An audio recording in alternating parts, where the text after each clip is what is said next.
मत्ती की पुस्तक 4 अध्याय 3 में लिखा है, तब परखने वाले ने पास आकर उसको परखा और कहा, यदि तू परमेश्वर का पुत्र है तो। ओके, इसी बस इतने में बात करते हैं कि उसने पास आकर के कहा, यदि तू परमेश्वर का पुत्र है तो कह दे। ठीक है ना?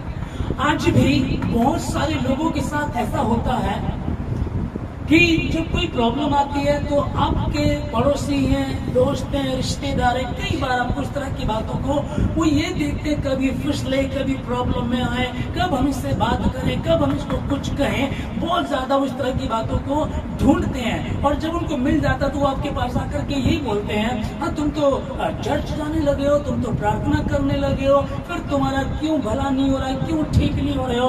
अगर आप कमजोर होते तो बहक जाते हैं, और अगर मजबूत होते और आपने जान लिया कि परमेश्वर ने अपने वचन में कहा धरती आकाश चल जाएगी परंतु मेरा वचन कभी भी नहीं चलेगा।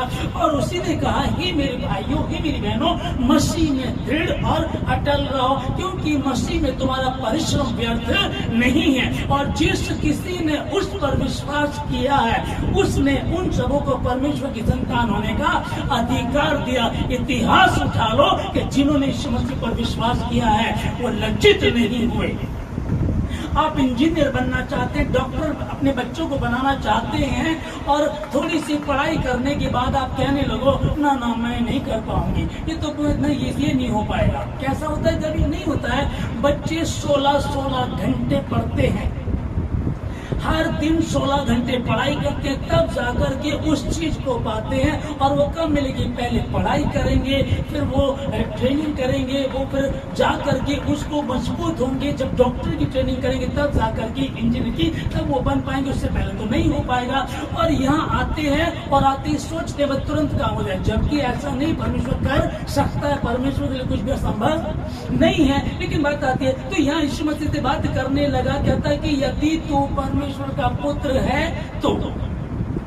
अब ये यीशु मसीह से बात कर रहा है, और अभी 40 दिन पहले आकाशवाणी हुई थी, स्वयं परमेश्वर यहोवा ने कहा था, ये मेरा प्रिय पुत्र है, इससे मैं प्रसन्न हूँ। और कहा था कि जिसके ऊपर कबूतर की नाई पवित्र आत्मा उतरेगा वही मेरा पुत्र है। और फिर यूहन्ना जब बपतिस्मा देने लगा तो यीशु देने से पहले कह रहे यीशु मसीह को, प्रभु प्रभु ये क्या कर रहे हो, मुझे तो आपसे बपतिस्मा लेने की आवश्यकता है। तब प्रभु ने कहा कि अभी इसी रीति से होने दे, समझेगा। यूहन्ना ने पहचान लिया, और यूहन्ना जब उसको आते हुए देख रहा था तो कह रहा, देखो परमेश्वर का मेमना जो जगत का पाप उठा ले जाता है, ये वही है जिसके विषय में भविष्यवाणी हुई थी। सारी बातें कंफर्म हो गई। देखो परमेश्वर का मेमना, सारी बातें ठीक है ना। पवित्र आत्मा उतरा, परमेश्वर ने आवाज दी, कहा कि मेरा प्रिय पुत्र है, फाइनल हो गया। उपवास रख के तब भी आकर के बोल रहा, हालेलुया, इसको ध्यान से समझ दिया, तब भी आकर के बोल रहा, सब कुछ पक्का हो गया कि ये परमेश्वर का पुत्र है, यही है। फिर भी आकर बोलता है, यदि है तो कह दे। बहुत सारे लोग धर्माने वाले आएंगे, बहुत सारे लोग आकर के तुमको बहकाएंगे, बहुत सारे लोग आकर के कहेंगे अरे ऐसे नहीं है, ये ठीक नहीं है। फिर देखिएगा दूसरे चले मसीह के अलावा दूसरा कोई बोल रहा है, एक बार तो नहीं जाएगा, पर मसीह में आकर मसीह के लोग ही आपको इस तरह से बहकाएंगे। क्योंकि ये जो इब्लीस आया यीशु मसीह के पास, ये कौन था? परमेश्वर का प्रिय स्वर्गदूत।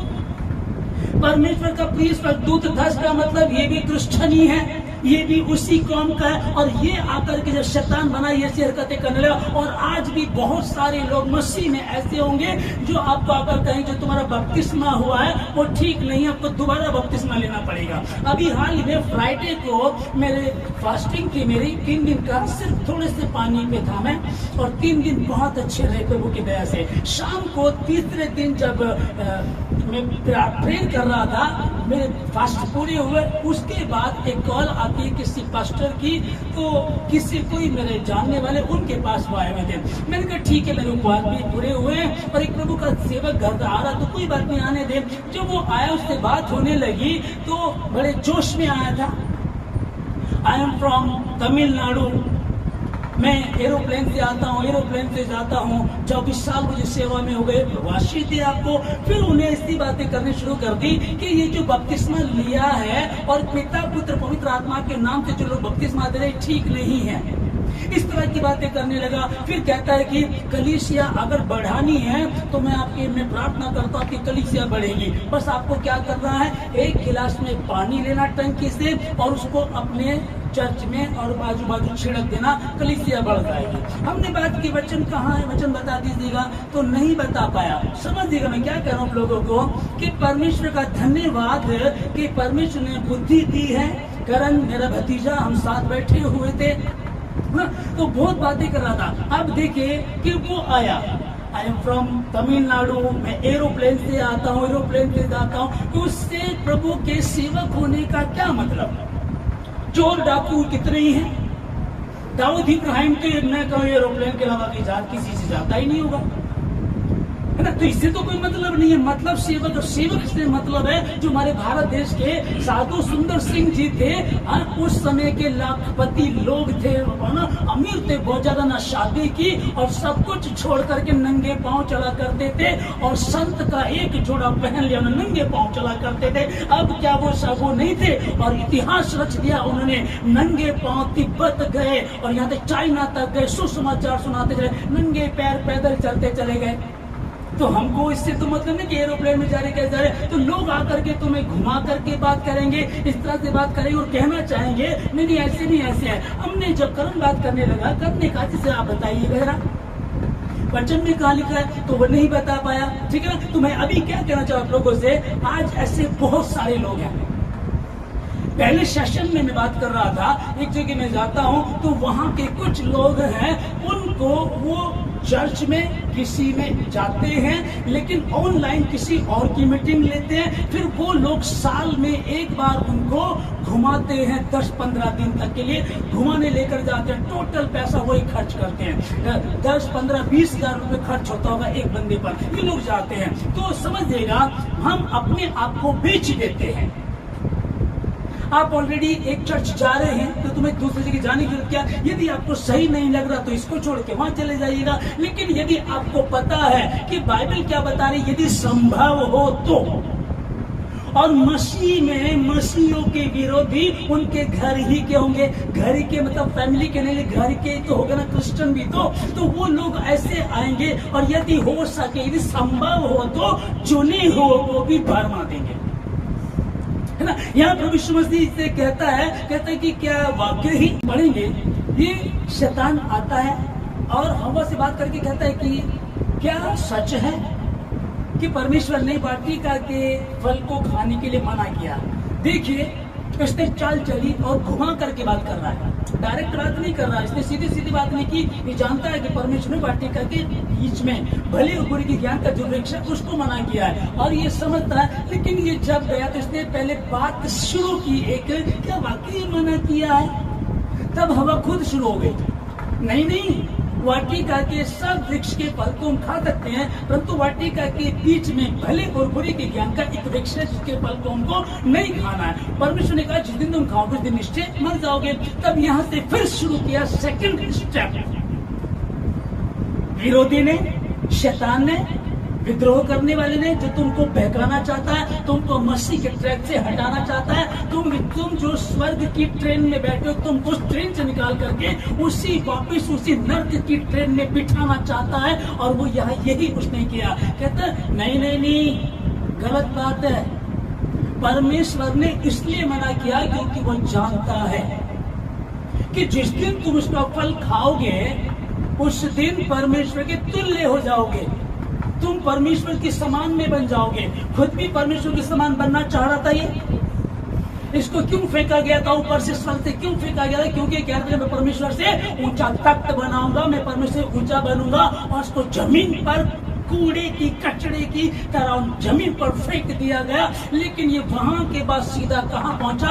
वाटिका में उसके बनाए हुए स्त्री और पुरुष को। इन्हें सोचा आदम तो बहकाए नहीं जाएगा, स्त्री बहकाई जाएगी। कई बार बहनें बहकाई में आ जाती हैं, क्योंकि क्या कहा गया है? निर्बल पात्र, स्त्रियों को निर्बल पात्र कहा गया है। फिर मैं आपको बताऊं, आप निर्बल पात्र कहा गया है, सुनिएगा, हकीकत है, सच है, लेकिन यीशु मसीह ने स्त्री से जन्म लेकर के ये साबित कर दिया तो निर्बल नहीं है, तो उद्धारकर्ता यीशु मसीह की मां है। अब इसको कमजोर मत समझिएगा। और सबसे पहला शुभ समाचार सुनाने वाली वो स्त्री ही थी। शुभ समाचार कौन सा? कि यीशु मसीह जी उठा है। तो आप अपने आप को कमजोर मत, अगर आप परमेश्वर में हैं, ईमानदार हैं, तो आप अपने आप को निर्बल पात्र मत कहिएगा यीशु मसीह के नाम में, आमीन। लेकिन वो निर्बल बनी और शैतान ने चाल चली और गया जाकर कहने लगा नहीं, तुम ऐसे खाओगे तो नहीं मरोगे। और उसने वो लेकर के गया, इनको नहीं पता था वो पेड़ कहाँ है। आपको बताया जाए कि आपके सहारनपुर में बीचों बीच कौन सी जगह है, किसका घर है। आज तो मैप है, बता देगा, इंटरनेट है, बता देगा, लेकिन वैसे पता नहीं चलना था। तो उस समय कौन लेकर गया था? चलो मैं दिखाता हूं तुमको कितना खूबसूरत फल है। वो लेकर देखो, तो जो देखने में मन भाव, चाहने योग्य, इतना खूबसूरत, और देखो तुम इतना खूबसूरत है, अगर खाओगे इसे खाकर तो मर जाओगे क्या? इनको क्या हुआ, जो नेगेटिव बातें इतना असर करती चली गई कि यहोवा की पॉजिटिव एक बात, वो एक बार नहीं बल्कि 2 बार कहता, उसने कह दिया था, उसने समझा दिया था, जिस दिन खाओगे निश्चय उसी दिन मर जाओगे। वो समझ में नहीं आया, और क्या किया इन्होंने? उस फल को इसलिए खाया। मैं क्या कहना चाह रहा हूँ, मेन बात क्या चल रही है? क्या वाकई ही तू परमेश्वर का पुत्र है? क्या वाकई परमेश्वर ने फल खाने के लिए मना किया? क्या वाकई जो बपतिस्मा लिया वो ठीक है? क्या वाकई तुम्हारा जो चर्च है वो ठीक है? क्या वाकई तुमने प्रभु में आकर के ठीक किया है? अगर है तो फिर बीमारी क्यों है? बीवी प्रॉब्लम क्यों है? दिक्कतें क्यों चल रही हैं? हर जगह इम्तिहान होता, हर जगह परीक्षाएं होती है, और यहाँ मसीह में हो जाए तो दिक्कत होती है ना ऐसा? ठीक है, तो इसलिए क्या है कि कोई तुम्हारे पास आकर के तुमको बहकाने की कोशिश करेंगे, पर ध्यान रखिएगा, परमेश्वर ने आपको कहा है, मैं जनरेशन का परमेश्वर हूं, मैं जनरेशन को बदल देता हूं। फिर आप कहेंगे कई बार, इतना टाइम हमको प्रभु में हो गया, अभी समझ में नहीं आ रहा, अभी कुछ फल नजर नहीं आ रहा। अब क्या होगा? जब आप शादी करते हैं तो थोड़े थोड़े पैसे इकट्ठे करके प्लॉट लेते हैं, फिर उसकी थोड़ी सी बुनियाद भरवा देते हैं, फिर लेंटर डलवा देते हैं, उसका फर्श बाद में, प्लास्टर बाद में, इस तरह से आप तैयार करते हैं। और धीरे धीरे 20 में शादी हुई थी, 25 तक बच्चे हो गए, 30 में ऐसा हो गया, 40-50 हो गए, और आप बुजुर्ग होते चले गए, और जब आप 60 के हुए तो अपने घर को तैयार कर लिया। उस घर में आप नहीं रह पाए तो भी उसमें पूरी मेहनत करते हैं, फालतू पैसा खर्च नहीं करेंगे, मैं इकट्ठे करूंगा, मुझे प्लास्टर कराना, मुझे इसमें व्हाइट वॉश करानी है, मुझे इसमें ये कराना, मुझे इसमें ये कराना। तो क्या वो रहेगा उसमें, पर उसको एक आशा है, एक उम्मीद है, और उसको ये पता है कि मैं तो नहीं रहूंगा पर मेरे बच्चे रहेंगे, मैं कर रहा हूँ, ये करेंगे। मैं एकदम समझा रहा हूँ, वो तुमको भी सुकून और शांति से भरता। ऐसा नहीं है कि वो तुम्हें बुढ़ापा करके मार डालेगा। बोला हम प्रभु में आए थे, जवानी तो हमारी प्रचार करने में चली गई, बुढ़ापा हमारा यूं कट गया। ठीक है, हमारे बच्चे पाएंगे उस चीज को, पर हमने तो स्वाद नहीं चखा। लेकिन ऐसा भी नहीं है, परमेश्वर ने कहा जिस किसी ने मेरे लिए घर बार, माँ बाप, परिवार को छोड़ा है, मेरे लिए छोड़ा, इस समय में 100 गुना दूंगा। आप बताइए, वो कह रहा 100 गुना दूंगा। और फिर वो कहते हैं कि जो यहोवा की बाट जोते हैं वो नया बल प्राप्त करते जाएंगे। वो पुराने होने पर भी, वो बुढ़े होने पर भी, वो उकाब के समान, जब उसकी आयु खत्म हो गई, एक्सपायर हो गई उसकी डेट, 40 में उसको मर जाना था, लेकिन उसने किसी की तरफ ध्यान नहीं देता। वो जाकर के कहाँ बैठ जाता है? चट्टान पर बैठ जाता है। पहले अपने पंखों को, नील्स को सब तोड़ देता है और इंतजार करता है नए आने की, और फिर वो 30 साल तक जीता है। यार हम बूढ़े हो जाएंगे, मैं बाइक कब चलाऊंगा, यार हम इस घर का आनंद कब लेंगे, एसी हमारे घर में कब होगा, सुकून कब होगा, हम कब प्यार करेंगे, यार मेरी तो एज एक्सपायर होती है, मैं तो एक्सपायर होता जा रहा हूं, कैसे होगा? क्या तुमने नहीं सुना कि जो यहोवा की बाट जो तुमने बल प्राप्त करके जाते हैं? आमीन। जो आपने भरोसा कर लिया है, दूसरा आकर के आपको नेगेटिव विचार आपके कान में आकर के खाएगा, अभी तक जॉब नहीं लगी, अरे आपके साथ के तो बहुत बढ़ गए हैं, देखो उसकी गवर्नमेंट सर्विस लगते ही ना बड़े बड़े रिश्ते आने लगे हैं, तेरा तो रिश्ते, उसके रिश्ते, कोई कह रहा है कि हम कार देंगे, कोई कह रहा है हम ये देंगे दहेज में। वो देखो कितना बढ़ता जा रहा। उसने देखो भी हाल में खुद ही कार खरीद ली, 1.5 लाख की उसने बाइक ले ली। वो चीजें नेगेटिव ला करके तुम्हारे सामने रखी जाएंगी। पर तुम कौन हो? अपनी गरिमा को समझो, अपने आप को समझो। वो आकर के कहेगा, क्या तू वाकई ही अगर तू परमेश्वर का पुत्र है तो कह दे। यीशु मसीह झलझलाहट में कह देता है, तुझे पता नहीं 40 दिन बाद क्या हुआ, 40 दिन पहले क्या हुआ था? आकाश खुला था, पवित्र आत्मा मेरे ऊपर उतरा, यूहन्ना से जा करके पूछ। वो भी गुस्से में आ जाता, क्रोध में आ जाता। उसने बड़े शांति से कहा, बेटा ये भी लिखा है। खैर उसको तो बेटा कहना है, सॉरी बेटा, प्रभु उसको क्यों कहेगा बेटा, तो मैं हूं, आप है ना। वो कहेगा, ओए शैतान सुन, ये भी लिखा है, हर एक वचन से जीवित रहेंगे। आमीन। बोलते बहुत हॉपलेस होके गड़बड़ा करके, 40 दिन पहले मेरे विषय में ये भविष्यवाणी हुई थी, पवित्र आत्मा मेरे ऊपर उतरा था, यूहन्ना ने ऐसे बताया था, मैं आ रहा था। उसने कहा देखो परमेश्वर का मेमना। उसने कोई बात नहीं की, उसने वचन को वचन से कह दिया। पर मनुष्य केवल रोटी से नहीं परंतु परमेश्वर के मुख से निकले हुए हर एक वचन से जीवित रहेगा। हालेलुया।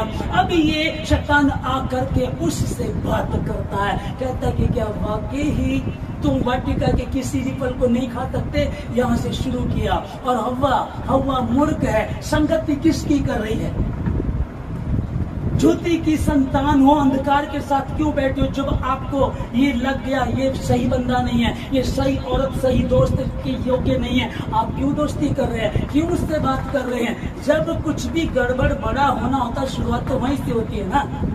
शुरुआत छोटे से हुई, आकर के वो बात करता होगा, उसने बात करना शुरू किया और यहाँ से शुरू किया। अब ये सहेली बन गई दोनों, शैतान उसका दोस्त बन गया, ये उसकी बातें करने लगी। कहने लगी नहीं ऐसा नहीं है, सब फल खा सकते हैं, बस वो नहीं खा सकते। चल फिर दिखाता हूँ तो देख कितना चाहने योग्य मन भाव है ना। और उसको बड़ा अच्छा लगा, उसने तोड़ा और खा लिया और परमेश्वर को तुच्छ जाना, परमेश्वर की बात को नहीं माना। मैं बता रहा हूँ ना, मैं उस दिन मैंने कहा प्रभु जी इस बार पहली बार मुझे ऐसा लगा कि 3 उपवास मेरे बहुत अच्छे गए। मैं फील्ड में भी था, सफर में भी था, पूरे दिन मीटिंग में भी था, बाहर था मैं, है ना। और बहुत अच्छा रहा, मुझे बहुत अच्छा लगा। और शाम को ये फोन आ गया, तो प्रभु उस पास्टर का ऐसा बंदे का आने का क्या मतलब है? तो एक दिन समझ में नहीं आया, दूसरे दिन कल मैं प्रार्थना करा, परमेश्वर समझाया, मैं तुझे बताना चाह रहा हूँ जब ये तुझे बहकाने आ सकते हैं तो सोच छोटे छोटे के साथ क्या कुछ नहीं करता। मैं सच में बड़ा हैरान था। मैंने उसकी आओ भगत की अतिथि सत्कार किया, फिर उसके बाद मैंने उसको कुछ ऑफरिंग भी दी। मैं कह रहा प्रभु मैं ऐसे बंदे को ऑफरिंग क्यों दे दी? उसको तो मैंने बढ़ावा दिया। तो परमेश्वर ने कहा चिंता ना कर, तूने जो किया मैंने कर। मैंने कहा मैं प्रार्थना में था तो मुझे प्रभु गवाही करता है, सब कुछ मत निकाल दे इसको यहाँ से। हम बात करते रहे, ऑफरिंग भी दे करके मैंने उसको भेजा, क्योंकि खाली हाथ दास नहीं जाना चाहिए, ठीक है। पर मैं प्रभु का प्रभु ऐसा क्यों हुआ? प्रभु ने कहा चिंता मत कर। हालेलुया। कि मैं तुझे ये बताना चाह रहा, देख कैसा समय आ गया है कि तेरे पास तुझे बहकाने, तुझे समझाने आ रहा। वो कह रहा तेरी कलीसिया पता कब बढ़ेगी? जब गिलास में पानी लेकर के छिड़केगा। अरे प्रार्थना का वचन परमेश्वर ने कहा मत्ती 8:16 में, और जब संध्या हुई तो बहुत सारे दुष्ट आत्मा ग्रस्त लोगों को उसके पास लेकर के आए और उसने वचन मात्र से, उसने अपने वचन से उन सबों को निकाल दिया। पानी से छिड़काव किया, अपने वचन से निकाल दिया, और जितने रोगी आए तो उन सबों को चंगा कर दिया। आमीन। जितने रोगी, रोगी का मतलब आपकी कोई प्रॉब्लम, किसी का कैंसर, किसी का टीबी, किसी का डायबिटीज, अलग अलग बीमारी जितने आए सबको उसने ठीक कर दिया। तो क्या करना चाहिए? फिर वो मैंने उसको बोला, मैंने कहा हम जैसे मैं प्रार्थना कर रहा हूँ 2 घंटे और फिर आप पानी कर रहे हैं तो प्रार्थना ठीक है कि पानी ठीक है? क्या लगा कितने 2 घंटे प्रार्थना में 5.5 घंटे प्रार्थना करता हूँ, क्योंकि 5.5 घंटे रोज प्रार्थना करता आखार मचा देगा। हालेलुया। शैतान आएगा और यदि संभव हो तो चुने हो वो भी भरमा देगा, लेकिन वो तो भागा ऐसे। यहाँ यशायाह 53:4 में जो हम पढ़ रहे हैं, पहली लाइन में कही निश्चय उसने हमारे रोगों को सह लिया, ओके, और हमारे दुखों को उठा लिया, ठीक ना। रोगों को सह लिया, दुखों को उठा लिया। लिखा है कि उठा लिया किसने? उसने, परमेश्वर ने। और कैसे? यीशु मसीह द्वारा। उसने हमारे लोगों को सह लिया। लेकिन यीशु मसीह तो भी आया ही नहीं, यीशु मसीह तो भी आया ही नहीं। ये तो यशायाह की पुस्तक में लिखा हुआ है, और यीशु मसीह तो यशायाह के 750 वर्ष पूर्व बाद आया। इस पुस्तक 750 साल बाद आया, और बाद में आकर के उसने 33 साल को तब इस काम को किया, और उसने क्रूस पर कहा, और उसने अपने प्राणों को त्याग दिया, कहा कि पूरा हुआ। हे पिता, मैं अपने आत्मा तेरे हाथों में सौंपता हूं, कहा कि पूरा हुआ। ये तो उसने अब कहा ना, 2024 साल पहले कहा। लेकिन जो यशायाह का वचन हम लोग पढ़ रहे हैं, ये कब कहा था? ये तो यशायाह में 750 साल पहले कहा था, यीशु मसीह के आने से। तो जब उसने कहा था, अब हम इसको कैसे समझे? लेकिन पर यह लिखा, निश्चय ही उसने हमारे रोगों को सह लिया और हमारे दुखों को उठा लिया। जब रोगों को सह लिया, दुखों को उठा लिया, तो यह कंफ्यूजन कोई देगा, अरे ये तो लिखा हुआ है। अब कोई आएगा विरोधी शैतान की तरह, ये लिखा हुआ ठीक है, तो यीशु मसीह तो आया भी था। आपके दिमाग में डाला जाएगा कि यीशु मसीह तो आया नहीं था, फिर कैसे उठा लिया, फिर कैसे सह लिया? इसीलिए तो हड्डियों में दर्द है, इसीलिए तो बीमार है, इसीलिए तो आंखें कमजोर है वो। और जैसे वो बोलेगा, ये आपको तुरंत काम कर जाएगा। हाँ यार, सही कह रहे हैं। लेकिन अगर वचन को जानते हो तो हम समझेंगे। गॉस्पल की कितनी किताबें? 4। मत्ती, मरकुस, लूका, यूहन्ना, ये 4 किताबें गॉस्पल शुभ समाचार की है, नए नियम में है ये। ओके, पांचवी किताब आती वो, वेरी गुड, ठीक है ना। 5वीं पुस्तक कौन सी बता चुका आपको? यशायाह की, पुराने नियम की पुस्तक यशायाह शुभ समाचार की पुस्तक है, गॉस्पल है, इंजील बताई जाती है उसको, क्योंकि उसी में लिखा, एक कुंवारी गर्भवती होगी और प्रभुता उसके कांधे पर होगी, और उसके राज्य का कभी अंत नहीं होगा। वो तुम्हारे लिए मारा जाएगा, गाड़ा जाएगा, अभी तक हुआ नहीं था। लेकिन यशायाह की पुस्तक ही में उस 53 में बोला जा रहा है, और 38 में हिजकिय्याह ने उस बात का विश्वास कर लिया, और हिजकिय्याह को कह दिया तू नहीं बचेगा, मर ही जाएगा। लेकिन वो सब तरफ से हट करके दीवार की तरफ मुंह करके प्रार्थना करने लगा, और कहने लगा, प्रभु तू जानता मेरे जीवन को। और परमेश्वर ने कहा कि तेरे 15 वर्ष, हालेलुया, उस समय के लोग ध्यान से समझ देगा।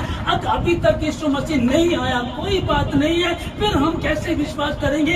अरे विश्वास कर सकते हैं। दानियल की पुस्तक में शद्रक, मेशक, अबेदनगो 3 लोगों को आग की भट्टी में डाल दिया गया, और राजा देख रहा, उन्हें देखा, अरे मंत्री इधर आ, कितने लोग डाले थे? हमने कहा 3, मैं 4 को देख रहा हूँ, और चौथे का रूप परमेश्वर के पुत्र के स्वरूप में है। वो था, वो आदि से था, आदि में वचन था, वचन परमेश्वर के साथ था, और वचन ही परमेश्वर नए नियम में देह धारण करके आया। और जब 3 लोग आग में जल रहे थे, उसके अपने लोग उनके साथ जाकर के उनको बचाया। ना उनके कपड़े जले, और ना ही उनकी मोजे, ना उनके बाल जले। अगर विश्वास करने वाली बात है, मैंने विश्वास कर लिया, आप क्या करेंगे? अब विश्वास आशा की वस्तुओं का निश्चय, अनदेखी वस्तुओं का प्रमाण है। तो भैया यशायाह 53 में जो लिखा है, वो कह रहा निश्चय ही उसने हमारे रोगों को सह लिया और हमारे दुखों को उठा लिया। तो विरोधी कहेगा कहाँ उठा लिया? वो तो अभी आया भी नहीं है। यशायाह में तो आया ही नहीं था, वो तो मत्ती की किताब में आया है, 700 साल बाद आया है। फिर ये कैसे हो सकता है? ये ऐसे हो सकता है, विश्वास करने वालों के लिए कुछ भी असंभव नहीं है।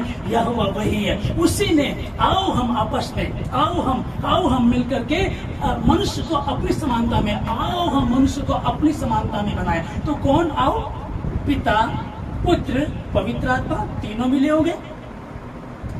पवित्र आत्मा मिट्टी लेकर आ, यीशु जाकर के पानी लेकर के आ, मिट्टी को घोलेंगे, और मनुष्य आओ हम आपस में, आओ हम मिलकर के, आओ हम मनुष्य को समानता में बनाए। ये वही यीशु है। उसने कह दिया था, जो विश्वास करेगा वो नाश नहीं होगा। उसी ने कहा था, ये वही यीशु है। जब उसने कहा था, उसने उसको पूरा कर दिया है। अब अगर हम कहें कि वो तो आया नहीं है, और अब कुछ कहेंगे वो आकर के चला गया है।